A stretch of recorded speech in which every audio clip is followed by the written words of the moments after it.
এক জঙ্গলে এক কচ্ছপ আর এক খরগোশ ছিল। খরগোশের খুব অহংকার ছিল, কারণ সে খুব দ্রুত দৌড়াতে পারত ও কচ্ছপের ধীরে চলনকে দেখে খুব মজা করত। একদিন খরগোশটি কচ্ছপকে বলল, কি কচ্ছপ কাকা, তুমি কি আমার সঙ্গে দৌড় প্রতিযোগিতা করবে? করব না কেন?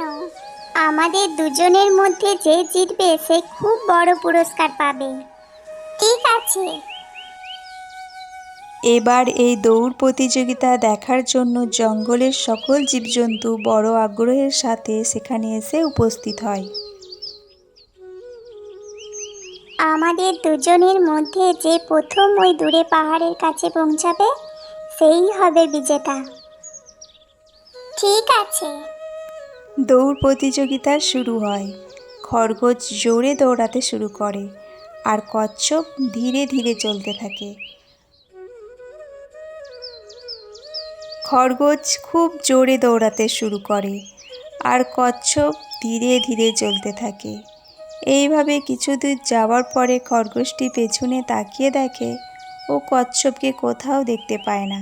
এই কচ্ছপ এখন আসবে না, চলো কিছুক্ষণ আরাম করিয়ে নিই।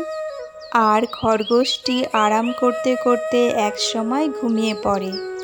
কচ্ছপটি ধীরে ধীরে চলতে চলতে খরগোশের কাছে এসে উপস্থিত হয় আর চুপচাপ ওকে পার করে চলে যায়।